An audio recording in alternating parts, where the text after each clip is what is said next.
جو فجر میں نہیں اٹھتا، نماز نہیں پڑھتا، یہ نشے میں، یہ ٹن ہے. اور اگر ان باتوں کو سن کر اس کا نشہ نہ ٹوٹا تو موت کا فرشتہ اس کا نشہ توڑے گا پھر، اور اس کا فائدہ کوئی نہیں ہوگا.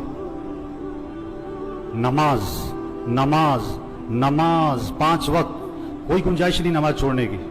آپ بوڑھے ہو، بیمار ہو، نماز پڑھو. وضو نہیں کر سکتے، تیمم کر، نماز پڑھنی ہے. کھڑے ہو کے نہیں پڑھ سکتا، بیٹھ کے پڑھ، نماز پڑھنی ہے. بیٹھ کے نہیں پڑھ سکتا، لیٹ کے پڑھ، نماز پڑھنی ہے. یہ کون ہے؟ یہ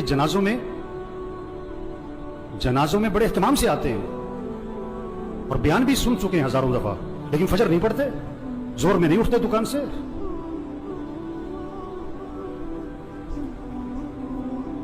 حضور اکرم صلی اللہ علیہ وسلم فرما رہے ہیں نماز میری آنکھوں کی ٹھنڈک ہے، اور نماز آپ کے لیے مصیبت بنی ہوئی ہے. آپ سے فجر میں اٹھنا مصیبت بنا ہوا ہے، آپ سے اذان سن کے دکان چھوڑنا مصیبت بنا ہوا ہے. اللہ کے نبی تو فرمایا نماز میری آنکھوں کی ٹھنڈک ہے. آپ نے فرمایا اسلام اور کفر میں فرق کرنے والی چیز نماز ہے. اگر آپ نماز نہیں پڑھ رہے، اگر آپ نے آج فجر نہیں پڑھی، آپ کفر کی طرف جا رہے ہو. یہ جنازہ پیغام ہے، ہوش میں آؤ، نماز پڑھو، دین سیکھو. نماز کے فرائض سناؤ، نہیں آتے؟ کیوں نہیں آتے؟ سیکھے نہیں. دین سیکھو، یہ پیغام ہے. قرآن پڑھو، قرآن پڑھو، قرآن پڑھو. یہ قبر میں اخبار نہیں، یہ موبائل نہیں کام آئے گا. قرآن قرآن قرآن قرآن. سال ختم ہو رہا ہے، میاں صاحب کا، شیخ صاحب کا قرآن ختم نہیں ہوتا ہے. صبح اٹھتے ہی قرآن نہیں کھولتا ہے، موبائل کھولتا ہے. آپ صلی اللہ علیہ وسلم نے فرمایا قرآن پڑھا کرو، یہ قیامت کے دن تمہارے لیے سفارش کرے گا. آپ نے فرمایا جو رات کو سورہ ملک پڑھے گا، اللہ اسے قبر کے عذاب سے بچا لیں گے. قرآن پڑھو بھائی، اللہ کا ذکر کرو. ہاتھ میں تسبیح نظر آنی چاہیے. موبائل بھی رکھو، تسبیح بھی تو رکھو. سب کی جیبیں چیک کرو، 2 موبائل نکلیں گے، تسبیح ایک بھی نہیں نکلے گی. کسی کو موبائل تحفے میں دو، بڑا خوش ہوتا ہے. کسی کو تسبیح تحفے میں دو.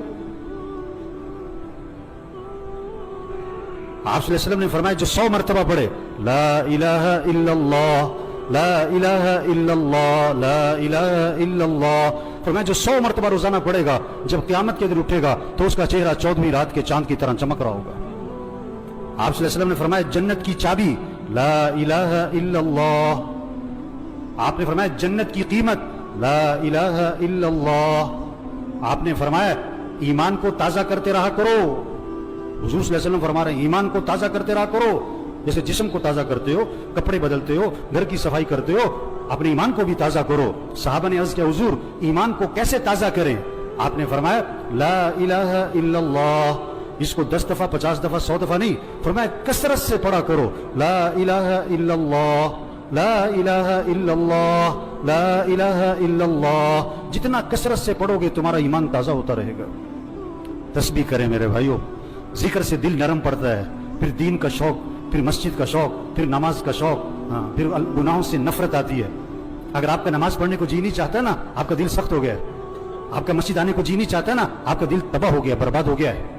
دل کی صفائی کرو قرآن سے. دل کی